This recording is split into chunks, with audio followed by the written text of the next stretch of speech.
Good morning students. Today we will complete our tense portion. So let's start today's last topic of future tense, future perfect continuous tense. What is the definition of future perfect continuous tense?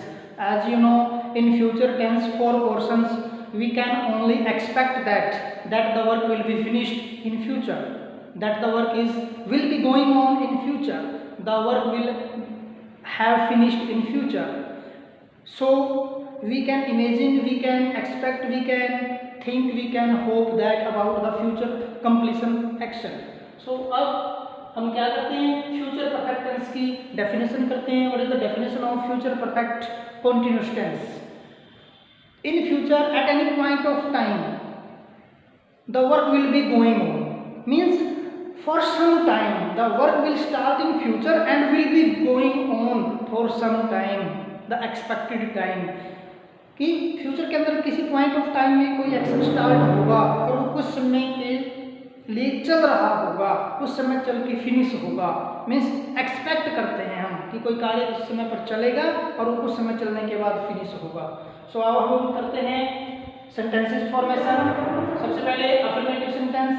जैसा कि हमने tenses के सभी portions में affirmative, negative और interrogative sentences की formation की है as per academic rules, as for your fill in the blanks uses. तो सबसे पहले हम यूज करते हैं सब्जेक्ट विल शैल. फ्यूचर के चारों पोर्शन में मैंने आपको बताया विल शैल हेल्पिंग वर्ब रहेगी. अब future perfect continuous fourth portion हम कर रहे हैं. इसके साथ हैव बीन कंटीन्यूअस के लिए first form ING. Will shall have been first form ING. Since या फॉर, जैसे कि आप परफेक्ट कंटीन्यूअस के प्रेजेंट में पास्ट में आपने किया, सिंस या फॉर के बाद टाइमिंग आएगी जो ऑब्जेक्ट का काम करेगी. इसके अंदर फ्यूचर परफेक्ट कंटीन्यूअस में सिंस या फॉर की जगह फ्रॉम आ सकता है, फ्रॉम के बाद टाइम आ जाएगा. नेगेटिव सेंटेंस में subject will shall not have been first form ING since या for timing. Interrogative sentence W H word, कोई भी क्वेश्चन वर्ड होता है जो will shall subject have been first form ing since या for timing sign of interrogation. ये sentence formation है जिसके अंदर हम future perfect continuous tense use करेंगे. अब इसका यूज क्या है? जैसा कि आपको मैंने डेफिनेशन दी है उससे बहुत सी बातें क्लियर हो जाती हैं. इसका यूज क्या है? एक मात्र ऐसा यूज है to express the future action which is expected to be going on for some time in future, जिसकी आशा की जाती है कि वो फ्यूचर में कुछ समय तक चल रहा होगा. Means the action will start in future at any point of time, any period of time and it will be continue for some time and then finish. तो एग्जांपल में आपको पता चलेगा. इसका एग्जांपल करते हैं. एट 7 PM टुमारो, कल 7 PM पर we all friends will have been enjoying the function for an hour. Means function कब स्टार्ट होगा? 6 बजे स्टार्ट होगा. तो क्या कहा जा रहा है कि कल शाम को 7 बजे हम सभी मित्र 1 घंटे से फंक्शन का आनंद ले रहे होंगे. तो स्टार्ट कब होगा? वो एक्शन फ्यूचर में एक्सपेक्ट की जाती है कि फंक्शन 6 बजे स्टार्ट होगा और 7 बजे क्या कर रहे होंगे हम? 7 बजे तो 1 घंटे से आनंद ले रहे होंगे. दूसरा एग्जाम्पल और थोड़ा नियर में दिया है.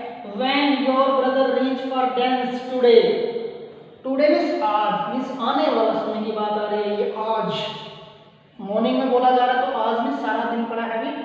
When your brother reach for dance today, जब तुम्हारे भाई आज डांस के लिए पहुंचेंगे, all the candidates will have been dancing since morning. तो सारे के सारे जो कैंडिडेट्स क्या कर रहे होंगे? सिंस मॉर्निंग, सुबह से वो डांस कर रहे होंगे. तो भाव क्या है? डांसिंग कब से शुरू हो जाएगी? मॉर्निंग में शुरू हो जाएगी. और यहाँ पर पहुँचने की बात की गई है कि आपका भाई जब पहुँचेगा, आज मान लो 8 बजे पहुँचा, 9 बजे पहुँचा, 10 बजे पहुँचा, तो क्या कर रहा होगा? सभी कैंडिडेट्स सुबह से ही डांसिंग कर रहे होंगे. तो दोनों एक्शन में ये एक्सप्रेस किया जा रहा है कि कोई कार्य फ्यूचर में स्टार्ट होगा और वो कुछ समय तक चल रहा होगा. दोनों में यही दिया गया है. तो आज हमने किया फ्यूचर परफेक्ट कंटीन्यूअस टेंस. एक सिंपल सी सेंस रखनी है, एक सिंगल सेंटेंस होगा. इसके अंदर फ्यूचर का कहीं ना कहीं हिंट दिया दिया होगा और वो उसके बाद सिंस या फार के बाद टाइमिंग दी होगी, तो समझ लीजिए फ्यूचर परफेक्ट कॉन्टिन्यूअस टेंस की सेंस वहां पर जा रही है और वही हम यूज करेंगे। So dear students, I hope in all the videos that you have seen, that you have watched, I have completed tense portion. और टेंस पोर्शन मैंने क्यों कंप्लीट किया है, क्योंकि टेंस बेसिकली आप थोड़ा इजी वे में सबसे पहले स्टार्ट करें।